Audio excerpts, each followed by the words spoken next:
darle el pase a los médicos del Hospital Egon Ucet de San Carlos, quienes son los encargados de presentar el caso el día de hoy. Les recordamos que presentan las historias, que tienen 5 minutos para la presentación, y posteriormente pasaremos a la discusión del caso.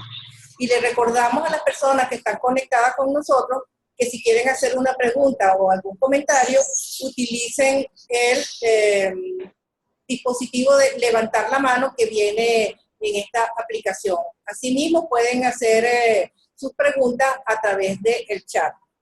Vamos entonces, el doctor José Gregorio Hernández, a que comiencen la presentación de los casos. Okay. Muchas gracias. Se va a presentar el primer caso por la doctora Jung Lexis.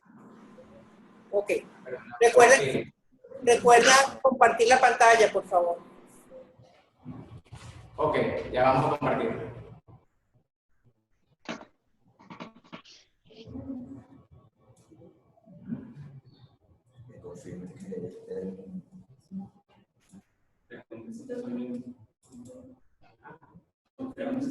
¿Se ve el caso?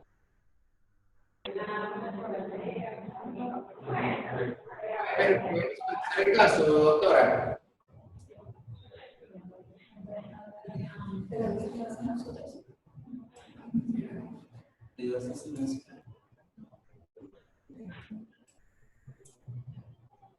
¿Pueden visualizar el caso?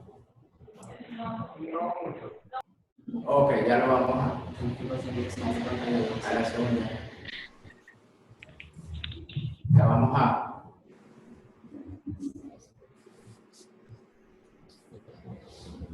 el caso de y lo podemos visualizar en Salud Sucre. Ok. ¿Lo podemos visualizar? Sí, adelante, José Gregorio. Ok, perfecto. Buenos días.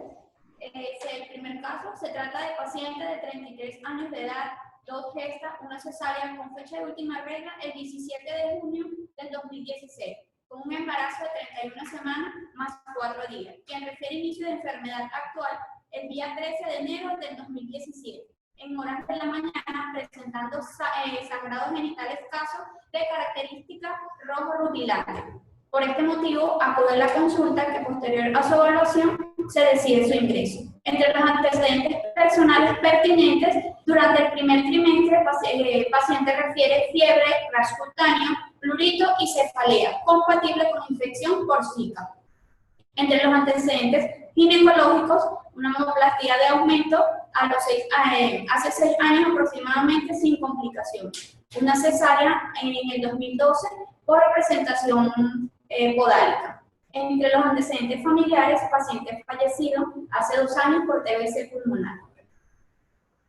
En los antecedentes ginecológicos, una menarquia a los 11 años, un ciclo menstrual de 28 días con una duración de 7 días con flujo abundante de disminución. Cesárea a los 23 años, un número de parejas, 2, refiere uso de anticonceptivos orales, ciproterona con etililiestradiol durante 4 años. Niega uso de dispositivos intrauterinos y presenta una citología para el 2016 negativo para malignidad. Entre sus antecedentes obstétricos, refiere una cesárea segmentaria en el 2012 por presentación cefálica con un peso máximo fetal podálica con un peso máximo fetal de 3 kilos 150 gramos. La paciente presenta como antecedente del embarazo un embarazo de 31 semanas más 4 días por fecha de última regla con 5 controles prenatales. Refiere una vaginosis bacteriana en el segundo trimestre tratada con clindamicina en óvulos. Con base a los hallazgos de una embarazada que contraiga Zika durante el primer trimestre, ¿en qué porcentaje pudiese presentar las complicaciones cerebrales severas? Esa es la interrogante por los hallazgos encontrados. En este caso, estaría indicada la interrupción del embarazo y de ser confirmatoria en qué edad gestacional. En los exámenes complementarios pertinentes tenemos que para la fecha del 3 de diciembre del 2016 se realiza una ecografía que reporta un embarazo de 23 semanas más 4 días, malformación del sistema nervioso central, microcefalia, ventriculomegalia, crecimiento fetal en el presentil 10, para la placenta previa oclusiva total. Para el 8 de diciembre del 2016 se realiza un nuevo rastreo ecográfico prenatal que reporta un embarazo de 24 semanas más 6 días. Cianopatía del sistema nervioso central, microcefalia, ventriculomegalia moderada, hipoplasia cerebral y cerebelosa. Anomalías del desarrollo cortical de posible etiología infecciosa por presentar sintomatología tipo Zika a las 11 semanas de embarazo. Se le indica serología para el Zika que reporta ser positiva para la fecha del 19 de enero del 2017. Entre sus controles tenemos que para el día 8 de agosto del 2016 la paciente presenta una edad gestacional de 6 semanas más 6 días con una presión arterial de 170, un peso de 68 y una frecuencia cardíaca fetal de 158. Para el día 27 de septiembre del 2016 se reporta una edad gestacional de 14 semanas con una presión arterial de 90-70, un peso de 69 kilogramos con una altura uterina de 14 centímetros y una frecuencia cardíaca fetal de 146. Para el día 3 de diciembre del 2016, la paciente presenta 23 semanas de gestación más 4 días, con una presión arterial de 110-80, un peso de 71 kilogramos, una altura uterina de 20 centímetros y una frecuencia cardíaca fetal de 142. Para la fecha se reporta malignidad, malformación del sistema nervioso central, microcefalia, ventriculomegalia, crecimiento fetal en el percentil 10. Placenta previa oclusiva total. Un doble de las arterias uterinas adecuadas para la edad gestacional. Para el día 13 de enero del 2017, fecha de ingreso, la paciente presenta una edad gestacional de 31 semanas de embarazo, con una presión arterial de 110-70, un peso de 72 kilogramos, una altura uterina de 26 centímetros y una frecuencia cardíaca fetal de 144. Acude a nuestro servicio por presentar sangrado vaginal escaso de características rojo-rutilante. Por presentar placenta previa oclusiva total. El ingreso de la paciente al hospital de Bornocet, donde permanece por 72 horas hasta mejorar clínica. Durante esta instancia se presenta caso al servicio de epidemiología, neonatología y neurología pediátrica. Actualmente la paciente cursa con un embarazo de 35 semanas más 3 días, acudiendo a control prenatal semanal por nuestra institución.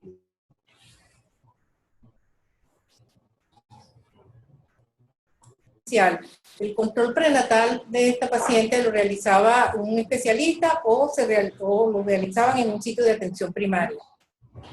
No escuchamos bien la pregunta, doctora, ¿la puede repetir? Sí, que si el control prenatal en esta paciente lo estaba realizando un especialista en obstetricia o en un sitio de atención primaria. ¿Y a qué edad gestacional comenzó su control prenatal? Se estaba realizando por un especialista. El control prenatal empezó a las 6 semanas y 6 días fue su primera consulta. Perfecto. Y el diagnóstico de malformaciones asociadas lo hicieron a la semana 23. A la semana 23 fue realizado por un especialista en ginecobstetricia y posteriormente fue confirmado por perinatología.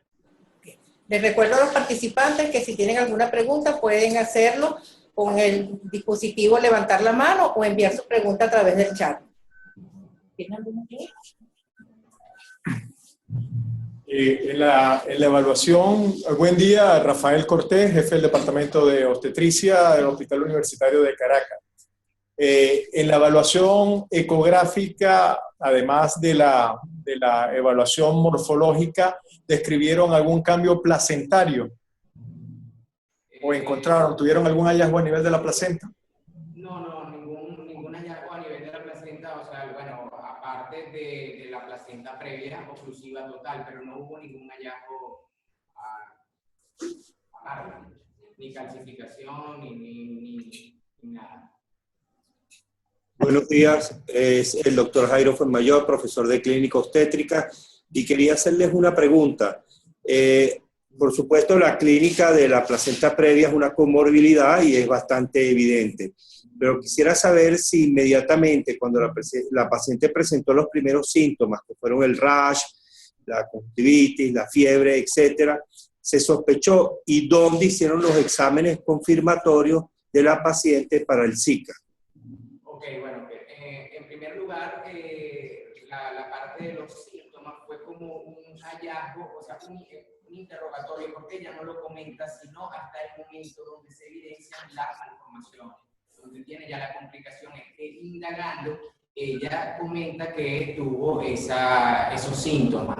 La prueba confirmatoria se hizo a través del Servicio de Epidemiología de la Dirección Regional de Salud acá del Estado. Ok, quiero preguntarte algo más para precisar. ¿Se hizo la prueba en serología? ¿Qué tipo de prueba se hizo o se hizo en líquido amniótico? Porque aquí en Venezuela contamos solamente con el PCR en tiempo real y contamos con inmunoglobulina M, ELISA, el técnica de ELISA. Entonces, ¿cuál de las dos fueron utilizadas y en qué secreción? Fueron utilizadas, exacto, fueron pruebas de sangre y fue el PCR que se realizó. Yo quiero hacer una observación. Yo soy la doctora Aide Ruiz, médico infectólogo. Nos podríamos plantear que la paciente tenía ya el Zika, o sea, la infección por virus Zika, unos días antes a las manifestaciones, y este virus quedó latente en el organismo, ¿no? Inclusive debe haber formado ya anticuerpos, y cuando ella lo interpretó como con rash, cefalea, debilidad general, ya era Zika, pues, y pasó desapercibido. Cuando consultamos ¿cuántas semanas? A las 23 semanas, ya indudablemente que ya esta paciente había tenido la infección por virus Zika, y el periodo de incubación indudablemente está entre los 15 y 20 días. Ahora, las dos pruebas más importantes que de verdad siguen siendo a nivel mundial, más importante sigue siendo la reacción en cadena polimerasa y la serología por ELISA. Indudablemente de las dos me quedo con la prueba de PCR. En sangre tiene una especificidad y una sensibilidad casi de 200%. Y otra pregunta, ¿en algún momento se hicieron pruebas para algunas otras patologías que cursan con alteraciones neurológicas semejantes de las llamadas del grupo TORCH? O si se hizo descartes de otras enfermedades de tipo exantemática que producen el exantema y una clínica más o menos parecida, como Zika, como dengue y chikungunya.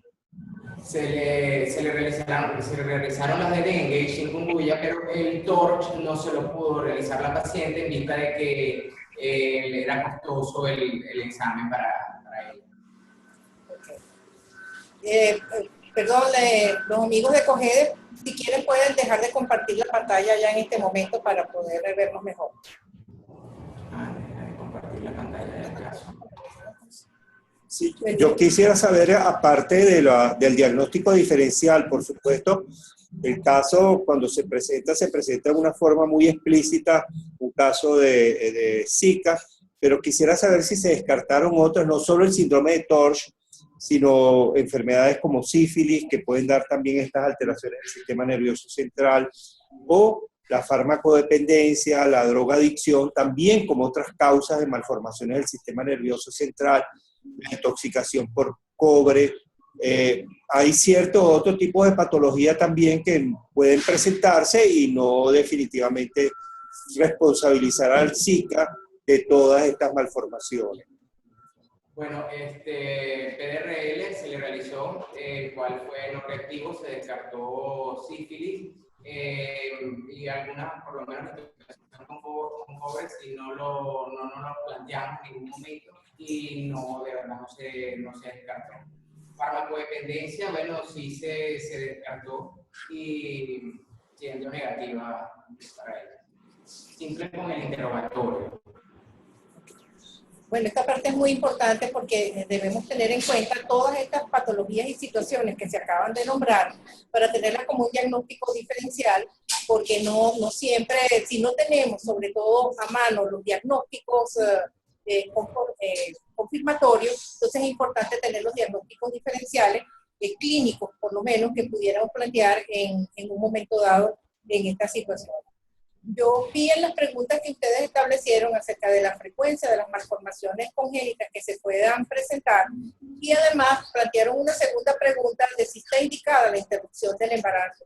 Y yo quisiera comenzar por esta última, porque recordemos que en nuestro país, de acuerdo al artículo 433 del Código Penal, no se permite la interrupción del embarazo, sino para salvaguardar la vida de la madre. Entonces, si nosotros vamos apegados a lo que es lo legal en nuestro país, no podemos interrumpir el embarazo por causa de malformaciones congénitas. Entonces, ya cualquier otra conducta que se tome sale del medio legal. Por otra parte, en países donde sí está aceptada la interrupción del embarazo, interrumpen o consultan con la paciente, que en última instancia está la autonomía de la paciente, es la que tiene que decidir si quiere seguir con su embarazo o lo quiere interrumpir. Pero independientemente entonces de esa, o sea, cuando hay esa decisión y ella quiere interrumpirse el embarazo, lo interrumpen independientemente de la edad gestacional, en el momento que se hace el diagnóstico. Pero entonces en nuestro medio eso está cuestionado. Quisiera agregar algo a la doctora Toro, perdón. De todas maneras, fíjense bien, el problema de las malformaciones es bastante claro desde el punto de vista médico. Hay algunas que son incompatibles con la vida y otras que son compatibles con la vida del recién nacido. Juega un papel importante la parte de la decisión del paciente en no interrumpir o interrumpir, pero también en algunos hospitales, que sería lo ideal, establecer grupos de bioética donde se lleven estos casos y tras un análisis profundo dentro del marco legal y las consideraciones personales de los pacientes y la expectativa de vida del recién nacido, se pueden tomar algunas decisiones siempre y cuando sean en conjunto y sean siempre de manera unánime. Si bien es cierto, tenemos un cuadro muy claro, un diagnóstico de Zika, porque fue también avalado por la parte serológica, quiero que tengamos en cuenta la otra alarma que tenemos en esta paciente. Es una paciente que está debutando también con un sangrado y una paciente que tiene una placenta previa. Tenemos que esta conjunción de estas dos entidades, el Zika, que de una u otra manera también pudiera afectarme la parte hematológica, la condiciona a tener una mayor morbilidad e inclusive mortalidad para el momento de la resolución de su embarazo con la placenta previa. Entonces, es bien importante y me ha gustado la manera como ha sido presentado este caso. Indudablemente, como se llegó al diagnóstico, lamentablemente es algo que no podemos evitar los impactos que tiene el virus en esta, lo podemos llamar sin que quede duda, una endemia o casi algo, le han hecho una similitud con el daño que hizo la talidomida en su momento dado. Entonces, pero no debemos olvidar los cuadros concomitantes o cuadros obstétricos que nos pueden llevar a una morbilidad o mortalidad mayor en la paciente, que es lo que la diferencia del cuadro de Zika en cualquier otra gestación. Y los cuidados posteriores, si ya superamos la etapa obstétrica, los cuidados superiores en las secuelas neurológicas que se pueden presentar, pero ahora estamos hablando de la madre con los síndromes de Guillain-Barré y todas las neuropatías periféricas, porque puede cursar tardíamente esta entidad. Este caso todavía no está resuelto, ¿verdad? Todavía está la paciente embarazada. Actualmente cursa con un embarazo de 35 semanas y 4 días. Ella está acudiendo al control prenatal semanal, donde la estamos evaluando para posiblemente plantearnos pronto el ingreso de la paciente para hacer la resolución mediante cesárea segmentaria, en vista de que, bueno, tiene una cesárea anterior, placenta previa oclusiva total, de manera electiva y para evitar de que se presente una emergencia como tal. Perfecto, de acuerdo a lo que el comentario que hacía anteriormente el doctor Cortés, y en razón de que la paciente todavía está embarazada, yo creo que lo más prudente es en el término más pronto de preparar todas las condiciones para interrumpir este embarazo, y como es electivo, pues nos da tiempo de prever qué complicaciones se pueden presentar y tener a mano la cantidad de recursos que se puedan necesitar en este momento, ahorita en salvaguarda de la complicación que se puede presentar con la madre, esta placenta previa centrooclusiva y cesárea anterior. Y quisiera preguntarles si en la evaluación ecográfica hay algún signo de acretismo placentario que pudiera complicarnos el cuadro en este momento. Bueno, evidenciamos en la última consulta que fue esta semana aumento de la actividad Doppler a nivel placentario, útero-placentario. Perfecto, es importante. Recuerden, tenemos dos patologías asociadas en esta paciente. La patología médica, perdón, tres patologías: fetal, tenemos materna y en el conjunto, en el contexto completo. Entonces, lo que está diciendo la doctora, quiero que hagamos énfasis en este momento. Ya con lo del Zika es la vigilancia, no podemos hacer nada por el producto, pero la madre está sometida ahora mismo a una comorbilidad y a un porcentaje de mortalidad que no es nada despreciable. Entonces, por favor, realicen una ecografía Doppler bien específica sobre el área del miometrio y sobre el área del segmento uterino, ¿sí? En búsqueda de signos de sospecha de acretismo placentario, porque además tenemos un proceso que también dañó la placenta, como es el proceso viral. Por eso yo hacía el énfasis. O sea, que tiene varias antecedentes o varios hallazgos clínicos que la hacen con una predisposición al acretismo placentario. Y esto nos puede traer secundariamente mortalidad. Entonces, por favor, nos gustaría que se hiciera ese estudio. Si lo podemos compartir, porque hay protocolos especiales que se hacen en este momento para llevar a esta paciente en la mejor condición y en una cirugía electiva e inclusive con técnicas quirúrgicas que deben estar prediseñadas y no realizarse en el momento de una emergencia a la cesárea, que también aumentaría la comortalidad o comorbilidad, perdón. Y por favor, la hematología, hacer un énfasis en hematologías seriadas recientes, porque el impacto plaquetario del Zika todavía puede estar presente. ¿Alguno de los que participa en esta clínica quiere hacer una pregunta, por favor? No, la doctora iba a hacer una pregunta. ¿Sí? Lo importante también de este caso es que, por ejemplo, aquí en el hospital, a través de la... Por favor, más cerca del micrófono. Más cerca del micrófono. A raíz de la alarma que hubo con el Zika, ¿verdad? La Dirección de Salud nos hizo dentro de los protocolos, nos hicieron nuestra charla, y lo importante de este caso es que obstetricia y pediatría deben estar a la mano.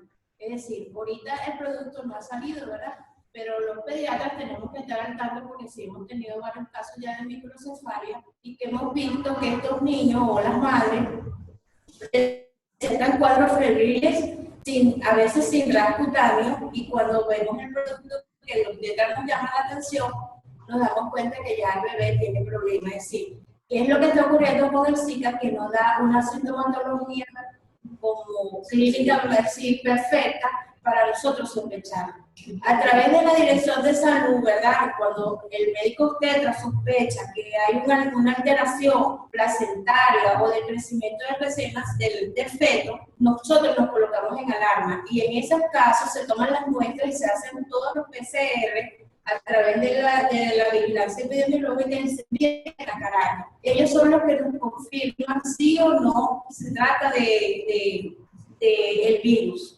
En estos casos, cuando habló el doctor nosotros somos un estado, ¿verdad?, que es eminentemente agrícola, tenemos malformaciones. De hecho tenemos estudios del estado donde sabemos qué tipo de malformaciones tenemos, y nos hemos dado cuenta que ya han aumentado los casos sobre este tipo de malformación producida. Entonces, ¿qué es lo que nosotros hacemos? Con respecto a la pregunta que hizo el doctor del diagnóstico diferencial, nosotros nos contamos con pruebas específicas para enviarlas. Tendríamos que hacer contactos con Caracas o Valencia, donde se hagan estudios sobre metales, por ejemplo, o nanofosforados, que también sería una de las conductas que tendríamos que averiguar, a ver si existe. Imagínense, si tenemos un ambiente donde hay factores o agentes que van a producir malformaciones congénitas y se nos adiciona este virus, es decir, no estamos hablando solamente de una sola patología. Y comprende lo que yo quiero explicarle. Sí, claro. No, lo entendemos perfectamente y fíjense que para muchos de nosotros, estamos viendo en pantalla una pregunta del Hospital de San Felipe, más que pregunta, un comentario, en que cuando no contamos con PCR en tiempo real, entonces solamente contamos con la clínica y sobre todo con la epidemiología. Es bueno tener en cuenta los diagnósticos diferenciales para aplicar ahí la cadena epidemiológica, que es lo que está pasando. Por supuesto, ante el brote o la epidemia que se nos presentó, lo lógico es pensar que sea como consecuencia del Zika. Puede ser que nos quede alguna duda, pero al igual que ha pasado en otros países, es como causa-efecto el tiempo. Si calculamos desde que se presentó la parte clínica en los pacientes hasta que estamos viendo los resultados de las malformaciones fetales. Entonces, prácticamente podemos hacer la asociación de una y otra, en ambas situaciones. También es importante que recordemos lo que es la importancia del control prenatal, no solamente en las pacientes que tengan la clínica de Zika, porque de cada 5 pacientes, una sola tiene la clínica y pueden haber 4 asintomáticas. Entonces es importante la promoción del control prenatal para que todas sean evaluadas y aquellas pacientes que no hayan tenido clínica, poder ir descartando las patologías que se puedan presentar. No todas las pacientes entonces tienen clínica de Zika. Fíjense, considerando lo que dice la doctora, de cada 5 pacientes, solo uno va a presentar síntomas. Ahí volvemos otra vez, entonces, a lo que llamamos nosotros la experticia epidemiológica. Hubo contacto con algunas personas con Zika en la familia, hay Zika en el sitio donde vive la paciente o donde proviene, existe una densidad aumentada de Aedes aegypti en esa localidad. Todos esos son factores importantes a considerar. Me preguntan que si una paciente que no cuenta con PCR en tiempo real, solo se sospecha por clínica. Definitivamente la clínica se presenta, repito, 1 de cada 5 pacientes. ¿Cuáles son los síntomas de alarma que podemos ver nosotros los ginecobstetras generales cuando evaluamos un paciente o algunos médicos que mandamos a hacer un control? Pues básicamente las microcalcificaciones cerebrales y las microcalcificaciones a nivel de la placenta son sencillas de ver, no se necesita un especialista en neurosonografía, y la dilatación ventricular. Son quizás los 3 aspectos ecosonográficos más importantes para sospechar Zika y casi confirmarlo si no contamos con un PCR. Muy bien. Pero si no hay más preguntas, entonces vamos a ratificar lo que fueron las conclusiones con este caso para pasar a la discusión del caso siguiente. Bien, como conclusiones en el cierre de este caso, indudablemente, primero, el estudio epidemiológico juega un rol importante y la prevención, mediante 2 cosas, la prevención de la picadura del mosquito y segundo, la prevención ya a la paciente embarazada con un adecuado control prenatal y que la información o la educación que tienen que tener los médicos para el diagnóstico lo más precoz posible. Segundo, muchas veces es de cada 5 pacientes la que presenta la clínica y a veces los primeros signos son los signos que nos arroja el producto o el feto con sus malformaciones a nivel del sistema nervioso central o con los criterios que ya expuso el doctor Fuenmayor. Tercero, no olvidemos que paralelamente puede haber cuadros obstétricos que pueden agravarse por esta enfermedad. Y cuarto, debemos establecer una vigilancia posterior a la culminación de este embarazo en la búsqueda de secuelas neurológicas tardías o complicaciones neurológicas en estas pacientes. Y con relación a la otra patología o comorbilidad, que es la placenta previa, que quizás en este caso tiene, no digamos mayor importancia, pero tiene mucho peso en la conducta que se va a tomar a continuación, porque puede comprometer el bienestar materno y puede inclusive llevarla a la mortalidad. Se tengan en cuenta las recomendaciones que se hicieron anteriormente y los cuidados que se deben tomar al momento de la interrupción del embarazo. Yo quería agregar con respecto a la interrupción del embarazo, considerando las situaciones hospitalarias que estamos viviendo, que esa debería ser primero una cirugía electiva, segundo, hacerla en horas de la mañana, contar con un banco de sangre y que el cirujano o el obstetra que vaya a hacer la cirugía sea una persona de alta capacitación. Todo esto en pro de poder conservar la vida de la paciente. Con mucho gusto ponemos a disposición un mail en donde podemos enviarles el protocolo que se está siguiendo, que es el protocolo obstétrico general, para dar el tratamiento más adecuado a lo que podemos enfrentar ahora, que es la morbilidad y mortalidad materna por la patología asociada, que a todos los que estamos en el panel no nos queda duda que nos prendieron las alarmas completas en esta segunda etapa. Y recuerden que a veces algunas complicaciones pues se llaman a otras complicaciones. Entonces en esta paciente estamos en el plano de prevención, en ese diagnóstico específico que se está agregando. Bueno, los médicos del estado Cojedes, por favor, pueden presentar el segundo caso. Ok, sí.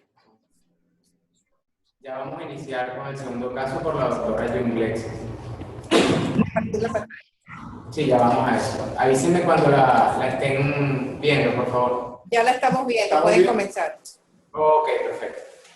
Ok, buenos días. El segundo caso se trata de una paciente de 25 años de edad, 2 gestas, 1 aborto, con fecha de última regla incierta, con un embarazo de 37 semanas y 1 día por eco transcolado del 28 de julio del 2016, con antecedentes de síndrome viral tipo Zika no confirmado por PCR, quien es referida a este centro por presentar estudio ecográfico donde se evidencia malformación del sistema nervioso central, microcefalia, ventriculomeralia, ecoplasia cerebrosa.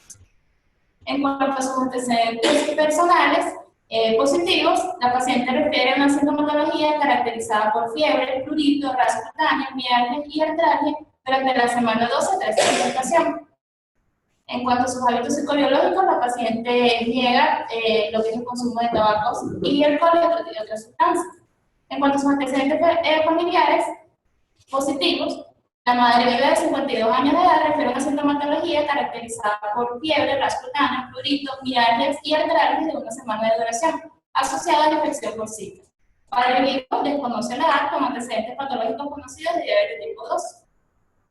En cuanto a sus antecedentes ginecológicos, refiere menarquia a los 12 años de edad, ciclo menstrual irregular de flujo moderado de dismenorrea de 5 días de duración. Sexarquia a los 20 años de edad con un número de parejas sexuales de 3. Refiere toma anticonceptivos orales combinados, droperidona, magnetilina y estradiol por 3 meses. Niega el uso de dispositivos intrauterinos y su última citología fue realizada el 20 de mayo de 2016, donde reporta una vaginosis bacteriana, tratada con metronidazol más miconazol por 7 días. En cuanto a sus antecedentes obstétricos, 2 gestas, un aborto espontáneo, el cual se realizó posteriormente un curetaje uterino. En cuanto a su embarazo para el día del ingreso, tenía un embarazo de 37 semanas más 1 día por eco transportado del 28 de julio del 2016. En cuanto a nuestra primera interrogante, lo que queremos saber es cuál sería la conducta en una paciente embarazada con una infección por el virus del Zika.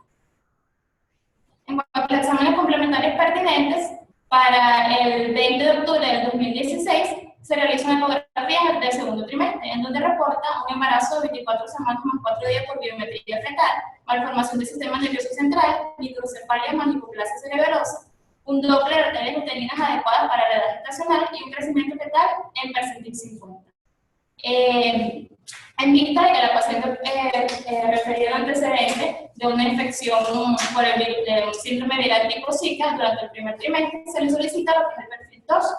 Para el 28 de noviembre del 2016, se obtienen los resultados del perfil en donde reporta negativo para toxoplasmosis, rubiola, citomegalovirus, Epstein-Barr, herpes simple, tanto IgG como IgM. En cuanto a su control del embarazo, su primer control fue realizado a las 12 semanas más 1 día de gestación, el 28 de julio del 2016, en donde tuvo una presión arterial de 110/80, un peso de 62 kilogramos, y una frecuencia cardíaca fetal de 154, sin reportar ninguna alteración. Su segundo control se lo realiza a las 16 semanas de gestación, el día 24 de agosto del 2016, en donde tuvo una presión arterial de 110/70, un peso de 63 kilogramos, una altura uterina de 16 y una frecuencia cardíaca fetal de 150. Igualmente se reporta sin ninguna alteración. Para el día 20 de octubre del 2016, presentaba 23 semanas semanas más 4 días de gestación, en donde su tensión arterial estuvo en 190, un peso de 66 kilogramos, una altura uterina de 22 y una frecuencia cardíaca fetal de 146. Para este momento del control, reporta la ecografía una microcefalia más hipoplasia cerebelosa y ventrículo unical. El posterior control, que fue realizado el 3 de diciembre del 2016, a las 30 semanas más 6 días de gestación, tenía una tensión arterial de 110/70, un peso de 67 kilogramos, 27 de altura uterina y 149 de frecuencia cardíaca fetal. En este momento se evidencia una arteria uterina umbilical y un crecimiento umbilical tónica y un crecimiento fetal en el percentil 10, igualmente con las alteraciones anteriormente mencionadas. Para el día 19 de diciembre del 2016, a las 32 semanas de gestación, tiene una tensión arterial de 170, un peso de 68, una altura uterina de 28 y una frecuencia cardíaca fetal de 137, en donde reporta un crecimiento fetal en el percentil 10, igualmente con las anomalías anteriormente mencionadas. Y para el 19 de enero del 2017, ya con 37 semanas más un día de gestación, una tensión de 90/80, un peso de 70, una altura uterina de 30 y una frecuencia cardíaca fetal de 142, en donde, en vista de que reportó un embarazo de 36 semanas más un día, la malformación del sistema nervioso central, que el feto se encontraba en presentación porálica, se decide referir al hospital de Bornucete, en donde se solicita interconsulta con epidemiología, neurología, pediatría y neonatología. Y interconsulta o atención por lo que es el servicio social del hospital.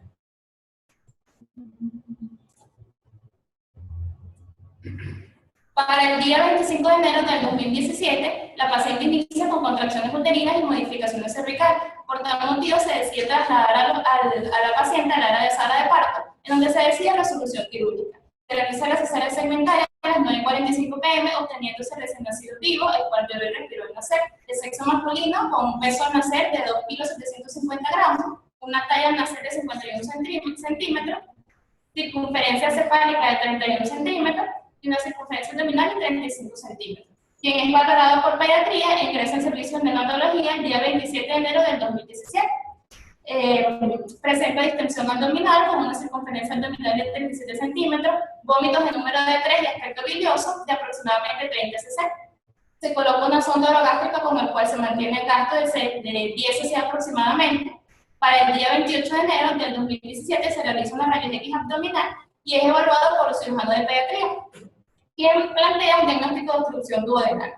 En vista de no contar con el tratamiento y con los medios para la resolución quirúrgica, se decide referir con los siguientes diagnósticos: recién nacido vivo a término, adecuada edad gestacional, malformación del sistema nervioso central, microcefalia, ventriculopatía e hipoplasia cerebelosa y malformación del sistema digestivo, obstrucción intestinal alta.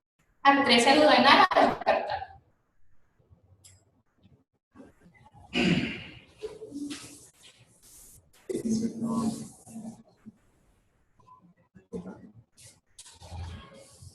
Tenemos a nuestra disposición 2 imágenes del recién nacido, no sé si las podemos mostrar.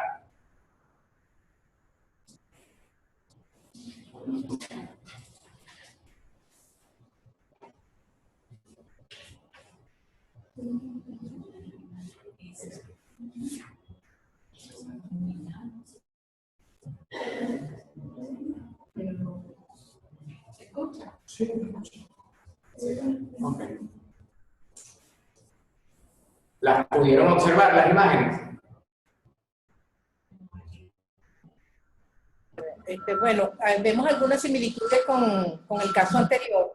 Y la importancia del antecedente epidemiológico, que es lo que debemos recalcar en nuestros médicos generales, para que se puedan referir a estos pacientes de acuerdo al protocolo que elaboró el Ministerio de Salud y el que se encuentra disponible en la página de la Sociedad de Obstetricia y Ginecología de Venezuela. Con el antecedente epidemiológico deben ser referidos a centros donde hayan obstetras para hacer los diagnósticos lo más tempranamente posible con relación a las patologías y poder hacer los diagnósticos nuevamente, insistir en los diagnósticos diferenciales en estos casos. Quiero darle la palabra al doctor Jairo, que está aquí. Sí, fíjate, yo quería hacer el siguiente comentario que es importante. La presentación de este caso y tuvo controles tempranos y tú me diste varias veces estimación de edad gestacional en el relato de la historia. Y yo quería hacerles el siguiente comentario que es muy importante. El valor más importante para estimar edad gestacional en estos pacientes es la longitud cefalocaudal y esta debe medirse entre las 12 y 14 semanas. Es el momento donde tiene mayor validez, quiero decirles, porque ya ustedes me dijeron que tenían una fecha de última regla que no era precisa. Y me estuvieron comentando de manera regular, cuando hicieron la historia de los diferentes controles, esa edad gestacional. Y nunca me dijeron a través de qué método estimaron ustedes la edad gestacional de ese paciente. Me decían, por supuesto, por ultrasonido, y quiero insistir. El estándar de oro es la circunferencia cefálica. Sin embargo, en ausencia de ella, la dimensión o la longitud cefalocaudal sigue siendo la mejor medida para llevar la correlación de estos pacientes.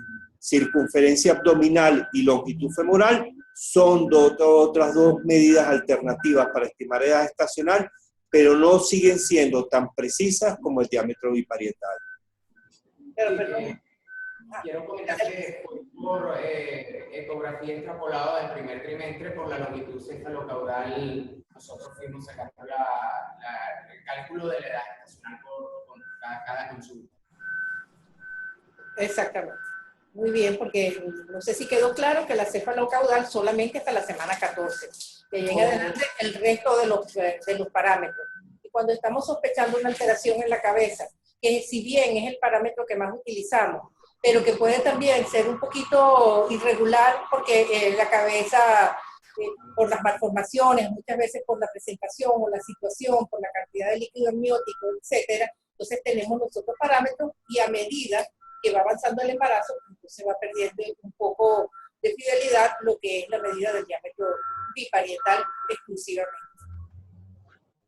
Bien, con estos casos que tienen una similitud, solo para hacer énfasis en algo, en lo que es la valoración ecográfica. Si bien es cierto que estamos viendo ya casos con diagnósticos realizados, no podemos hacer nada para disminuir el curso. Nos sirve para la enseñanza de qué hacemos como parte del control ecográfico, en qué vamos a hacer énfasis como parte del control ecográfico en una paciente en la que diagnosticamos Zika. Entonces estamos diciendo aquí una buena medida del biparietal, una buena medida de la circunferencia abdominal, y recuerden la similitud que tenían estos dos casos: microcefalia, ventriculomegalia, hipoplasia cerebelosa. En una paciente que ha presentado esta sintomatología, la balanza se inclina hacia la patología Zika, y lo mismo un crecimiento fetal restringido. ¿Cuándo sospechamos viremia aguda? Si además en ese cambio ecográfico encontramos esplenomegalia, hepatomegalias, signos de insuficiencia cardíaca fetal o inclusive la hiperplacentosis que nos indica, porque recuerden que no todos los productos, la placenta sigue siendo una barrera perfecta, porque no todos los productos en una madre que tiene Zika va a desarrollar la enfermedad completamente activa o la enfermedad florida, como la vemos en todo. Lamentablemente el porcentaje sigue siendo alto. Al margen del caso yo quería hacerle una pregunta, porque ustedes creo que en alguna parte de la presentación dijeron que han recibido varios casos en donde hay compromiso fetal con el antecedente de Zika o sin él. ¿Aproximadamente cuántos casos han visto en estos últimos días o en estos últimos meses? ¿Perdón, cuántos? 4 casos. 4 casos en el servicio de neonatología. Exacto, entonces eso es un antecedente epidemiológico muy importante en que hay que participar al ministerio. Bueno, tenemos a la epidemióloga allí que por supuesto ella estoy segura que se está ocupando de eso, pero sí también hacer una campaña con los médicos generales y de atención primaria para lo que es la referencia a los centros obstétricos para hacer los diagnósticos correspondientes en forma temprana. Quería hacerte una observación. Creo que mencionaron también que la paciente tenía diabetes o una diabetes gestacional. ¿Es correcto eso? No, familiar, el padre. El familiar. Fíjense bien, llama la atención en este caso que el bebé presenta malformaciones que no están directamente relacionadas con el Zika, que es la malformación del sistema del tubo digestivo. Entonces hay que también buscar otras comorbilidades o otros factores de riesgo que generen ese tipo de malformaciones en el niño. Y la otra cosa que quiero asegurarles que está actualmente demostrado que a pesar de que el niño nazca sano y no tenga manifestaciones ecográficas durante el embarazo, se ha establecido el seguimiento de estos niños durante la infancia porque aparentemente pueden aparecer secuelas o malformaciones o generarse trastornos del sistema nervioso central en el desarrollo de esos niños durante los primeros 10 años de vida. De manera que la Academia de Pediatría está recomendando el seguimiento de estos niños de manera que vienen de sitios endémicos de Zika para hacerle seguimientos a largo plazo. Bueno, por último, yo quisiera decirles si tienen alguna pregunta antes de pasar a la didáctica. Sí, tenemos una nosotros. Con respecto a estos pacientes del caso número 2, nos planteamos la incógnita de que en cuánto tiempo se podría realizar nuevamente esta paciente la planificación familiar con respecto a, en relación a lo que sería la infección por Zika. Ok, acuérdate que la infección del Zika, que es un virus, generalmente tiene una fase aguda y posteriormente pasa a una fase donde genera ciertos cambios inmunológicos en la madre. Generalmente recomendamos en estos pacientes que una vez que se haya recuperado de manera obstétrica, como en cualquier paciente, no recomendamos una maternidad temprana, depende de la resolución del parto, pero generalmente de 12 a 14 meses podría ser el tiempo ideal a considerar para una nueva gestación en estos pacientes. Y en este punto yo quisiera, bueno, que comentemos que de Zika estamos aprendiendo todo porque es una patología nueva entre nosotros. En todo lo que es la salud sexual y reproductiva tenemos que estar sumamente alertas con ello. En casos en que el hombre sea el que tenga Zika, hay que tener cuidado en la prevención, en el uso del preservativo, porque se ha visto que el virus vive más tiempo en el semen que en la sangre. Entonces es importante también, y sobre todo en aquellos pacientes que son donantes para fertilizaciones asistidas, tener en cuenta este antecedente. Quisiera preguntarle a las otras sedes que están conectadas si tienen alguna pregunta. Yo quiero hacer una observación que escuché en el Congreso de Infectología de cómo este virus, del cual no conocemos mucho, es una enfermedad relativamente nueva para Latinoamérica, y que cuando conocemos el primer brote en Salvador de Bahía, en Brasil, habían entrado personas de África, pero también personas de Asia, ¿no? Y entonces conseguimos virus con un linaje africano y con un linaje asiático. Y entonces se planteó la diferencia del virus asiático, el comportamiento del virus asiático con el virus africano, ¿no? Entonces uno, como dice usted, doctora, que es una enfermedad relativamente nueva de la cual no conocemos, indudablemente el sistema inmunológico de cada ser humano. Yo, por ejemplo, tuve Zika, claro, si estoy embarazada, no estoy en edad gestacional, pero yo como infectólogo tuve un Zika y hice una vasculitis intestinal de miembros inferiores, ¿ves? Con fiebre de 40 y 42. Y eso me obligó a pensar que cómo sería el comportamiento de este virus de una mujer embarazada. Y posiblemente desconocemos el ataque de este virus a otros órganos en el recién nacido y en la madre, que en un futuro lo vamos a saber. Y en cuanto a qué tiempo podríamos decir que esta paciente que está embarazada puede volver a tener un embarazo, a mí como que me cuesta decirle, mira, ya tiene medio año dentro de un año, ¿no? Porque indudablemente que el sistema inmunológico y la virulencia del virus nos sorprende demasiado. Exactamente, estamos totalmente de acuerdo. Y en este caso, pues entonces los antecedentes epidemiológicos y el ser conservadores, la recomendación de planificación familiar, mientras se aclaran los puntos, siendo conservadores, pues por lo menos un año, sería lo indicado en estos casos. Yo ahora le voy a pasar la palabra al doctor Jairo Fuenmayor, quien nos va a hacer una revisión del Zika relacionado al embarazo y dirigido más o menos a lo que vimos en estas dos pacientes, para cerrar entonces la presentación de la teleclínica del día de hoy.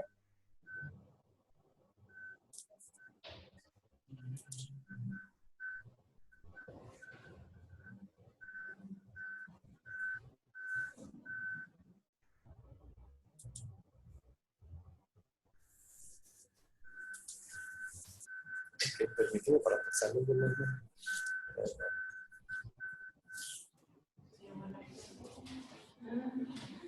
Bueno, como de todos es bien sabido, el virus del Zika es un arbovirus y su modo de transmisión pues a través de los mosquitos Aedes aegypti o Aedes albopictus. Recuérdense que tanto el dengue, el chikungunya y el Zika pueden dar o generar síntomas muy similares en las pacientes.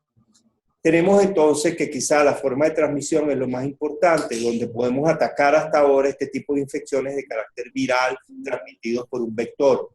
Y es sobre todo las medidas epidemiológicas desde el punto de vista de salud sanitaria, ambiental. La fumigación es algo importante que hay que insistir en el ministerio, sobre todo en aquellos sitios donde la densidad de Aedes aegypti o de los mosquitos capaces de transmitir esta enfermedad deban ser extinguidos.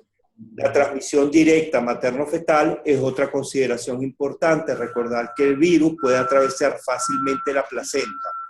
La transmisión a través del semen, de las relaciones sexuales y algunos casos que han quedado en entredicho, transmisión también a través de fluidos vaginales al hombre, es factible. Y esto está demostrado por las instituciones internacionales. El uso de transfusiones, el contacto con células madres, tejidos y productos celulares también. Y por último, la exposición en el laboratorio son factibles. ¿Qué recomendaciones debemos hacer entonces? Mire, primero pensar en la lucha contra el vector, que es el que nos va a generar, ¿verdad? Y es el de la cadena, es el sitio más sensible y más fácil de atacar. Luego vamos a la consulta preconcepcional. En la consulta preconcepcional debemos interrogar a la paciente. La paciente no está embarazada, desea salir embarazada. Le hacemos su citología, le hacemos su recomendación del ácido fólico, pero inmediatamente le hacemos el despistaje epidemiológico. Señora, ¿de dónde viene usted? ¿Hay alguien en su familia que padece de Zika? ¿O algún familiar cercano que tenga Zika o que haya estado enfermo recientemente con ras, erupción, fiebre, etcétera? Son medidas a considerar. Ok, la otra cosa importante a esta paciente que desea salir embarazada, hay algunas recomendaciones como el uso de mallas en las ventanas, en las puertas, el aislamiento, el uso de mosquiteros en su hogar, el uso de repelentes cuando salga a sitios abiertos. Todo esto juega un papel importante y como mencionó la doctora, el uso del preservativo en aquellas mujeres que no desean salir embarazadas o bien para evitar el contacto, si el esposo tuvo Zika en tiempos recientes, el uso del preservativo como una forma de tener sexo seguro y distanciar el embarazo hasta ver qué ocurre con la pareja. Tenemos entonces... Oh, quería el botón como estaba para pasarlo. Ajá. Aquí. Ok, tenemos entonces, fíjense, aparte de eso, pues el uso tanto de lociones que se apliquen en la piel, como el uso de aquellos tipos de repelentes y todo, debemos considerarlo. Evitar los sitios donde se puede condensar el agua y favorecer la procreación del mosquito es otra de las alternativas que tenemos que tener presentes. Fíjense, tenemos que insistir en la forma sencilla. Eliminar el vector es eliminar el dengue. Tenemos entonces, sigue adelante, ¿cómo voy hacia atrás? Ok, aquí. Es importante saber que tanto el dengue, el chikungunya y el Zika tienen la misma duración dentro del mosquito, su vida es de 8 a 10 días. El periodo de incubación del humano es igual, muy similar, es hasta 2 semanas. Y el periodo de transmisión de la persona una vez infectada generalmente es desde el primer día hasta el 6º día. Todos estos virus cuentan en común con las mismas características de respuesta, tanto a nivel del mosquito como a nivel del ser humano. Tenemos entonces que quizás lo más importante que debemos considerar en el Zika, y ya lo hemos mencionado antes en las conferencias, es la presencia del rash, la conjuntivitis y la presencia del prurito que es bajo y por supuesto la fiebre moderada a alta.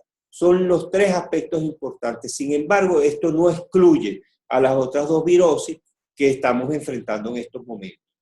Quiero decirles que el virus del Zika tiene una especial atracción por los tejidos neurológicos en desarrollo, es decir, tiene un neurotropismo excesivamente fuerte y que este neurotropismo positivo hace que sea muy grave la adquisición de la enfermedad durante el primer trimestre. Tenemos entonces que podemos considerar dos tipos de casos en la presencia del Zika, el caso sospechoso y el caso confirmado. La mayoría de los casos se han manejado a través de casos sospechosos porque es bien entendido que hemos tenido limitaciones en lo que se llama el apoyo desde el punto de vista de laboratorio para hacer diagnósticos tanto de PCR como de IgG. ¿Por qué? Porque los laboratorios tienen limitaciones para este tipo de reactivos. Sin embargo, toda embarazada en una edad gestacional que presente fiebre mayor de 38 grados centígrados, artralgia o mialgia, conjuntivitis no purulenta, que presente cefalea o malestar general y existan cambios ecosonográficos como tipo microcalcificaciones, ventriculomegalia, puede ser considerado potencialmente, casi con mucha seguridad, un Zika. Si lo podemos comprobar o confirmar, sería lo ideal. Y esto se hace a través de verdad del PCR en tiempo real o bien con el seguimiento de los cambios ecosonográficos. Tenemos entonces que en qué tiempo vamos a hacer las pruebas serológicas para poder hacer el diagnóstico. Tenemos que desde el momento 0 hasta el 7º día podemos hacer la determinación en suero y se hace el diagnóstico molecular a través de PCR en tiempo real. Sin embargo, podemos también tener una prueba positiva a través del 5º día hasta el 15º día si es en una muestra de orina. Tenemos entonces que el método de ELISA y la determinación de IgM lo podemos hacer de manera serológica a partir del 5º día hasta el 15º día. Y no olvidar que también se puede hacer tomando una muestra de la placenta en aquellos pacientes en los cuales nacen con malformaciones para confirmar el caso, o bien tomar líquido amniótico y hacer la presencia de PCR en tiempo real, y esto generalmente después de 4 semanas posterior a la aparición de los síntomas. Tenemos entonces, fíjense el rash, es un rash generalizado, tronco, extremidades, y unos ojos rojos, muy rojos, pero no hay conjuntivitis purulenta, no hay secreción, son ojos rojos únicamente y la presencia de la fiebre. Insistir, como manifestó la doctora Toro, solo 1 de cada 5 pacientes pueden presentar estos síntomas. Tenemos entonces que ¿cuál es la complicación más importante que produce el Zika? Pues la microcefalia. El daño cerebral, el daño en el tejido cerebral y por supuesto el daño ocular que puede ocurrir. Podemos ver aquí entonces que un caso de referencia es el primer caso comprobado en Venezuela con virus del Zika, con PCR positivo, hecho en el Instituto Nacional de Higiene, y este caso ocurrió en el estado Sucre en mayo de 2016. De esa fecha en adelante han aparecido numerosos casos en el área venezolana. Tenemos entonces que la microcefalia está definida como una alteración anatómica diagnosticada, una circunferencia cefálica menor de 32 centímetros, hay anomalías del sistema nervioso central, anomalías oculares, a veces se puede presentar aborto relacionado con la infección del Zika de manera muy temprana, hay la muerte fetal, puede haber muerte neonatal temprana, la restricción del crecimiento uterino y también se ha visto la artrogriposis en estos productos de madres infectadas por el virus del Zika. Vuelvo otra vez a lo que les mencionaba, siempre hay que establecer un diagnóstico diferencial y tenemos entonces que desde el punto de vista de adquirida tenemos los traumas bien sea durante la gestación en la paciente o bien las infecciones, mencionamos ya sífilis, toxoplasmosis, rubiola, citomegalovirus, el herpes, el HIV y cualquier otro tipo de virus puede producir también alteraciones muy similares a las que produce el virus del Zika. Hay otros elementos teratogénicos como el uso del alcohol, las radiaciones o la diabetes materna, una diabetes severa mal controlada puede ocasionar también este tipo de alteraciones. Y tenemos entonces también la microcefalia que se presenta en el posparto y básicamente esta se debe a infecciones como meningitis, encefalitis, encefalopatía congénita por HIV y hablamos entonces de toxinas como mencionamos antes, el cobre o bien la insuficiencia renal crónica. Entonces vemos que hay un espectro importante de causas de microcefalia que hay que descartar. ¿Cuáles son las lesiones del sistema nervioso central y oftalmológicas que vamos a ver en una paciente que esté embarazada?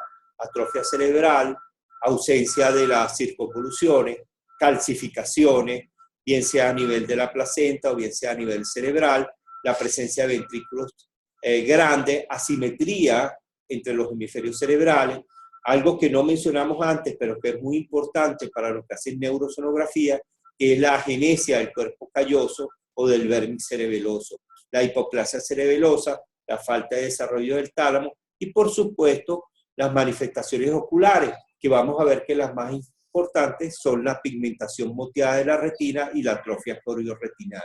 No olvidar las anormalidades del nervio óptico, como otras, y bien, también las lesiones maculares y perimasculares que podemos ver en estos pacientes. Tenemos entonces que, ¿qué podemos hacer en una paciente que está embarazada y que tiene Zika? Bueno, lo primero que hay que hacer es establecer la edad gestacional, luego hacer un ultrasonido basal, y luego esta paciente debe ir a una neurosonografía hecha por un especialista en perinatología. Volvemos a insistir otra vez, de las 11 a las 14 semanas, la longitud cefalocaudal es quizás el parámetro más importante para estimar la edad gestacional en las pacientes que tienen o que tuvieron rash, conjuntivitis y fiebre como indicativo de Zika o de algunas de estas enfermedades virales. Tenemos entonces otra vez que la circunferencia abdominal y la longitud femoral pueden ser algunas de las medidas alternativas a considerar para estimar edad gestacional, pero sigue siendo el diámetro biparietal el estándar de oro para fijar la edad gestacional. Quiero enseñarles entonces, fíjense, de manera muy sencilla esas repercusiones. Vimos las microcalcificaciones, la ventriculomegalia, vemos las calcificaciones de la placenta como indicativo de que esta paciente posiblemente tenga una infección del Zika. Vemos entonces qué medidas vamos a hacer o qué cortes especiales va a hacer el especialista en neurosonografía. Lo primero que va a hacer va a determinar el diámetro biparietal, una circunferencia cefálica, medir el atrium ventricular que sea menor de 10 milímetros, el diámetro transverso del cerebelo y buscar la cisterna magna. Estos son los elementos anatómicos que debe considerar el especialista en neurosonografía para evaluar una paciente en que se sospeche Zika. Y podemos ver que no solo estas alteraciones se pueden ver, bien sea por ecosonografía, también la resonancia magnética es útil y la tomografía axial computarizada también puede ser una práctica en todos aquellos casos donde tengamos dudas o donde quedamos nosotros hacer el diagnóstico del virus de la infección del Zika en la mujer embarazada. Vemos en el caso 1 calcificaciones, son bastante evidentes, la microcefalia, la digenesia del cuerpo calloso, etc. En la otra diapositiva, en el caso 2, podemos ver la simetría de los ventrículos como aspectos más característicos en estos cortes. Quiero entonces simularles que fíjense que aún viendo los casos en ecosonografía, los podemos corroborar a través de la resonancia magnética, y esto también tiene una alta eficacia. La resonancia magnética puede ser utilizada en las mujeres embarazadas y genera bajos riesgos, es importante que lo sepan. Y podemos entonces decir, para finalizar esto, que no hay vacuna ni tratamiento específico para el Zika. Si se dirige solamente al alivio y a la mejoría de los síntomas, estos pacientes requieren también apoyo psiquiátrico o psicoterapéutico para poder tolerar mejor este tipo de enfermedad o de alteración. El reposo, el aislamiento, la fiebre, los medios físicos como el acetaminofén o el paracetamol, tanto para la fiebre como para la cefalea, el prurito, el uso de antialérgicos como la latidina, desloratadina, pueden ser indicados sin ningún problema y mantener siempre la hidratación. No recomendamos por los posibles efectos hematológicos el uso de la aspirina o de los AINES. Bueno, para ustedes muchas gracias por la atención y espero que esta conferencia haya sido de su agrado y que sea sumamente importante para su práctica médica. Bueno, finalmente quisiera preguntarles si alguno tiene una pregunta.